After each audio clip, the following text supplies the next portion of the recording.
Y les damos la bienvenida a esta nueva edición de las entrevistas de líderes de la calidad desde el canal YouTube ISO Empresarial. Esta plataforma comunicacional de Voz Empresarial Consultores que toda la semana les está llevando diferentes entrevistas con los especialistas en las áreas de calidad, ambiente, seguridad y salud en el trabajo y tantas otras. Y justamente el día de hoy vamos a abordar un tema con un especialista desde México. Él se llama Carlos Santamaría Mesa. Él desde México nos va a acompañar en esta oportunidad. Él es licenciado en psicología, pero con una gran experiencia en el área empresarial. Ha estado ligado a las empresas, en este caso fue gerente de calidad total y gerente de desarrollo personal de la Bridgestone Firestone de México. También ha sido profesor de la Universidad del Valle de México, es catedrático en las materias de desarrollo organizacional y capacitación personal.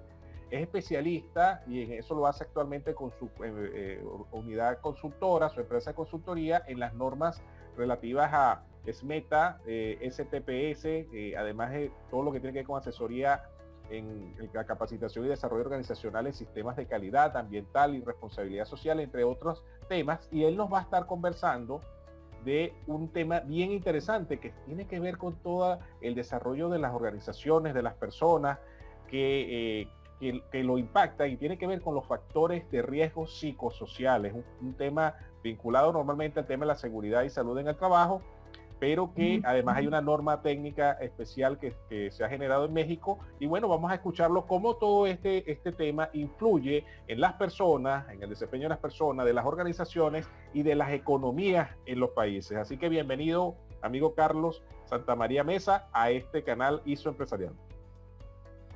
Muchas gracias, Luis, por esta hermosa invitación que me hace Venezuela a través tuyo. Lo que quiero dar es simplemente las gracias por esta gran oportunidad. Bueno, fíjense, ¿no? Siempre bienvenido por la posibilidad de compartir la experiencia, el conocimiento, que ese es parte del objetivo de este canal, con especialistas de diferentes temas y países que están en diferentes áreas. Ahorita la tecnología nos acerca desde ese punto de vista y no hay fronteras.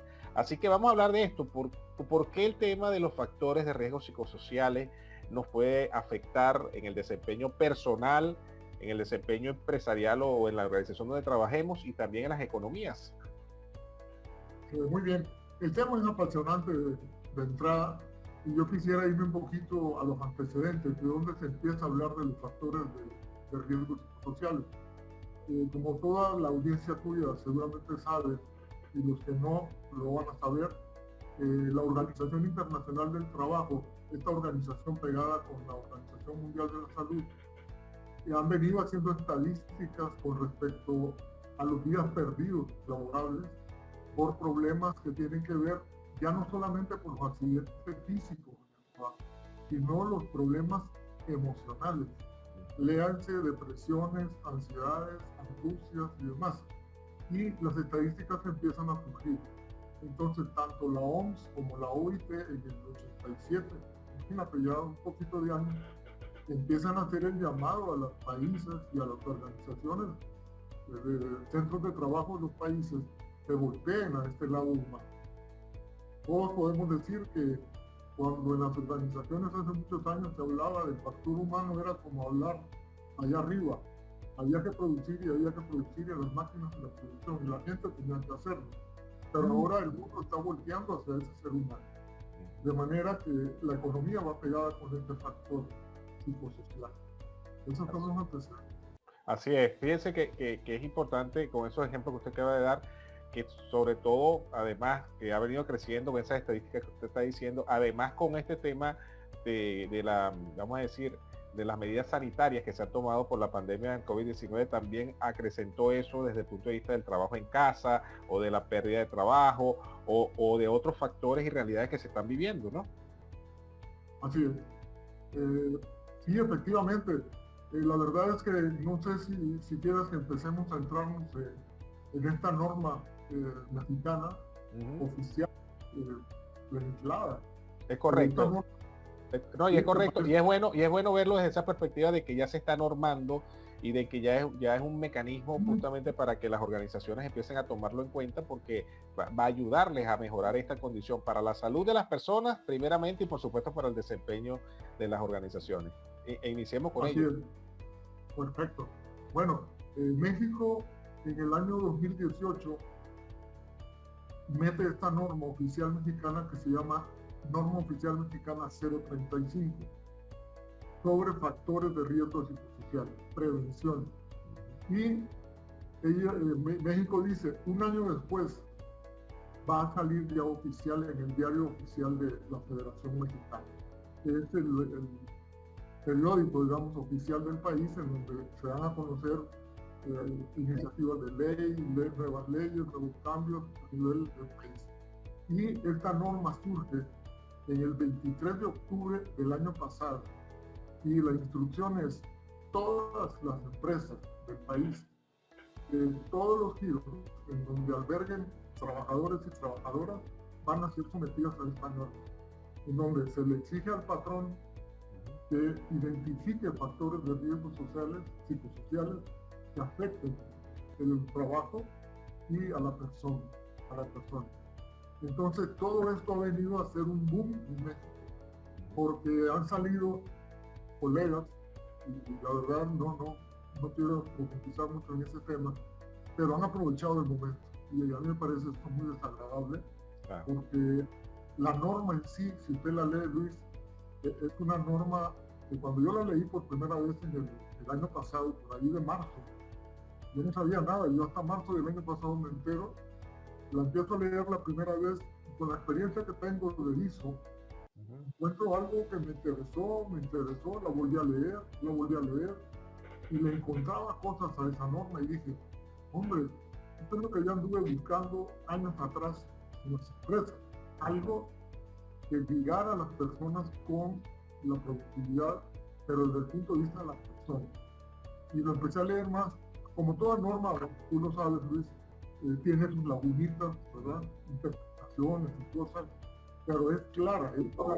Por ejemplo, el primer punto de la norma es establecer una política. Se le pide al patrón que establezca una política en donde él y su equipo de dirección se comprometen a identificar los factores sociales de riesgos y establecer planes y programas para reducirlos y controlarlos. El primer punto. Entonces, yo lo que hice fue diseñarme un modelo de gestión, pero utilizando todos los requerimientos de la norma. De manera que lo que yo ofrezco en la consultoría mía es ese modelo. Porque resulta un modelo muy sencillo, en donde las empresas, los empresarios, los patrones, primero ellos reaccionan a la legislación y dicen, híjole, ahora ya me pusieron otra traba más. Entonces, la norma, una de las cosas buenas que yo digo que tiene es que tanto establece obligaciones para el patrón como para los trabajadores. Porque a veces las normas se van del lado del patrón. Y hay que reconocer que el patrón, y más en este momento de la pandemia, él está teniendo problemas económicos serios. Claro. ¿Por qué? Porque la clientela le ha bajado, los mercados se han complicado, la economía también, el dólar, el yen, todo eso se ha complicado. Entonces, ¿cómo le pide usted al empresario que produzca y que aparte vea esta cuestión? Que antes ya la veía, pero digamos que muy someramente, salvo aquellas empresas que por cultura, no vamos a mencionar nombres, siempre han visto por la gente y curiosamente digo yo, son las empresas que más utilidades tienen. Cuando la gente está bien, las empresas están bien. Ese es mi filosofía. Qué bueno que haya tocado ese punto porque al final el bienestar físico y psicológico de la persona hace que tenga mejor rendimiento y como usted lo ha dicho, las empresas grandes se dan cuenta de eso e invierten mucho en esto, ¿no? Ahora estas normas, como la que usted está mencionando, va a ayudar a que otras organizaciones la incorporen, vista como obligatoria, pero si logran entenderla de forma por convicción, van a lograr todavía mejores resultados, ¿no le parece? Por supuesto que sí. Por ejemplo, yo puedo mencionar el caso y por obvias razones no puedo decir el nombre de mi cliente, pero es un cliente muy grande, que cuando yo fui a ofrecer mi modelo, me dijeron, no, mira, aquí cumplimos todo, lo que pide el gobierno ya lo cumplimos. Y entonces yo hice 5 preguntitas, nada más. Y a la quinta pregunta, me dijeron, ¿sabes qué? Hazme una propuesta. Y les hice la propuesta. ¿Qué resultó? Efectivamente, es una empresa que está identificada como de esas empresas de un sistema que hay que se llama Workplace to Work. Excelente. Reconocido. Excelente. Y otros reconocimientos y demás ISO, todos los ISO los tienen, en fin. Pero le fallaban 3 cositas que la norma pide. Entonces, por esas 3 cositas, esta gran empresa de gran imagen pudiese verse afectada. ¿Por qué? Porque el gobierno va buscando la manera de cuidar un poco más esa parte humana, de equidad y demás. Y empezamos a trabajar. ¿Qué es otra de las cosas del modelo? No llegar a estorbar la operación, porque yo siempre me pongo del lado del cliente. Yo le digo al cliente, mire, aquí no vamos a venirle a darle 2 comunicaciones, confundir a la gente, ¿no? ¿Por qué? Porque usted tiene un ISO ya, 9001. Usted tiene un ISO 14000. En los 2 le piden política. Aparte tiene algo de seguridad, también le piden política. Y ahora una fuerza política, la gente se va a volver loca. Vamos a ver de qué manera podemos integrar esas 4 políticas en una sola, que la gente vea que es sencillo. Lo único que hay que hacer es seguir normas, trabajar bien y mejorar continuamente. De manera que esta empresa lo hizo. ¿Y cuál fue el resultado? Nadie lo creía. Porque como es una norma que está naciendo, está el Ministerio del Trabajo preparando a los inspectores. Pero les cayó una auditoría. Eso no lo podían creer. Y la pregunta fue al muchachito que atiende, al mostrador, le dijeron, ¿usted ya conoce la política de la norma 035? Y el otro le dijo, sí, ya la conozco. No me diga, sí. A ver, deme alguna evidencia. Y el chico lo que hizo fue voltearle la computadora porque ya la habían puesto allí en el fondo de pantalla. No solamente lo mostró, sino se la explicó. Y entonces eso produjo un gran impacto en la misma gente de esta gran empresa, y ellos han venido trabajando sin ningún problema. Pero también hay, sobre todo las empresas pequeñas, que por naturaleza no invierten en la parte humana, no están organizadas así, y hay que ayudar. Yo creo que hay que enfocarse en las empresas chicas. Ahí está uno de esos grandes retos de cómo hacerles ver que esto les va a ayudar a mejorar la rentabilidad. Y ahí está justamente el tema de las pequeñas y medianas empresas que o no creen esto o no lo ven, y eso es parte del trabajo, más allá de una norma obligatoria que insistimos es importante hacerla para mejorar ese desempeño. Ahora, ¿qué otros elementos tiene esta norma y que usted ya generó en su modelo de gestión que pudiéramos comentar y que podamos conocerlo un poco más? Sí, claro que sí. El otro elemento de esta norma es, por ejemplo, pide un sistema de denuncias, en donde los trabajadores pueden de manera abierta quejarse y decir, a mí mi jefe me está tratando mal, a mí mi jefe me está faltando el respeto, a mí nunca me han dado a conocer los objetivos de la empresa. Y entonces viene mi jefe y me exige cuando yo no sé ni siquiera para dónde vamos. A mí, por ejemplo, no me dan reconocimiento. A mí me exigen que un día trabaje de velador y al día siguiente me voy de chofer. El día siguiente me piden que me quede más tiempo. Y ellos lo pueden hacer de manera abierta. Entonces la ley lo que les pide pasando es que ponga ya sea un buzón. Ahí las empresas ahora con tecnología ponen un sistema 800, se llama en México, no sé, allá en Venezuela, en donde usted agarra el teléfono y dice, aquí me está pasando eso. Pero a diferencia de lo que ha pasado antes con ese tipo de metodologías o de sistemas, ahora la autoridad le va a decir a usted cuántos se han quejado. Y usted le puede decir ninguno, hombre, perfecto. Pero el auditor va a caminar. Y si por ahí se encuentra alguien y le hace la pregunta y le dice, yo ya me quejé, pero a mí nadie me ha dicho nada, va a regresar. Yo voy a decir, ¿qué pasó acá? O sea, trata de transparentar las cosas, ¿no? Que la gente tenga libertad de decir, no estoy bien, que la empresa agarre esa información, la busca, forma, acción. Esa es una muy importante. Otra es la aplicación del cuestionario, que es obligatorio. Correcto. Hay 2. Uno es para identificar a aquellas personas que tuvieron un accidente traumático severo. Y aquí hablamos, Luis, de esos accidentes que pasan, que se han venido controlando desde el tema de la seguridad industrial. Por ejemplo, ¿qué pasa con un obrero que se corta una mano? No voy a ir al extremo. Claro. O que muere en la planta. ¿Qué pasa con sus compañeros cuando vieron ese incendio? Sí. Ellos quedaron traumatizados. Y ese evento, ese incidente queda en su mente y en su corazón. Y después él lo trae porque él no duerme porque está pensando. Llega al día siguiente al trabajo y va con el mismo. Y ese cuestionario le ayuda a usted a identificar a esas personas.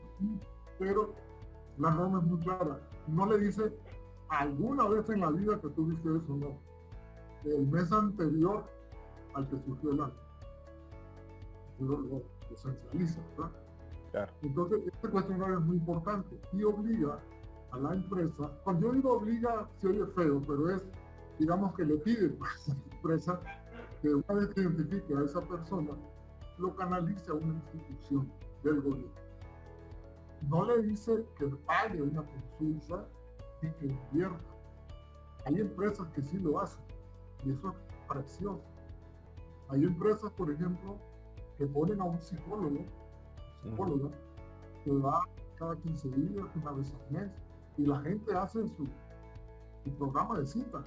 Correcto. Porque y los entiende. Hay empresas, me ha tocado, que ponen un masajista.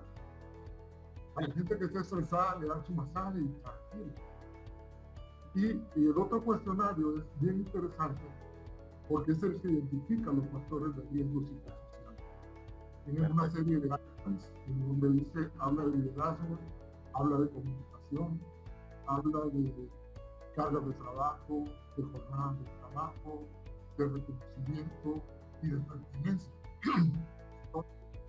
Y la empresa tiene la oportunidad de darte cuenta cómo está el ambiente. Así es. Fíjense que aquí quería hacer un comentario. Usted acaba de decir la palabra clave que por cierto está en la norma ISO 9001, el ambiente laboral, el ambiente para la operación de los procesos, dice la norma 9001.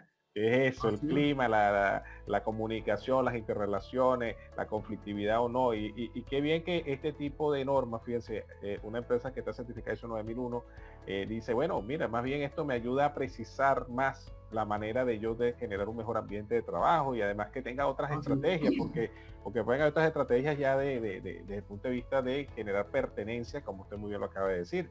Y me gustaría que siguiéramos profundizando en esas ideas. Claro que sí. Por ejemplo, este cuestionario, ya usted le dice la norma, usted aplica el cuestionario. Entonces puede haber una empresa que le diga, porque la norma trae el cuestionario, ya lo trae, ¿verdad? Y aparte trae unas tablas en donde usted aplica el cuestionario y esas tablas lo llevan a ubicarlo en los niveles de riesgo. Muy alto, bajo, medio o nulo. Eso está muy bueno y es confiable y es estadísticamente bueno. Pero vamos a suponer que hay una empresa de buena cultura y demás que dice, mira, yo tengo mi cuestionario de clima, yo quiero aplicar el mío, la autoridad le dice, aplícalo. Nada más que me vas a comprobar que estadísticamente es confiable. Correcto. Y ese estadísticamente, tú eres ingeniero, ¿verdad, Luis? Sí. Bueno, ahí se necesita un ingeniero buenísimo a los números porque el modelo matemático para agarrar responsabilidades es más. Entonces muchas empresas prefieren dejar a un lado lo que están haciendo por irse a algo que es muy práctico, muy manejable y muy difícil. Sabemos que hay corporativos grandes que lo hacen en Alemania, en Europa, en cualquier otro país, tiene que ser el mismo modo.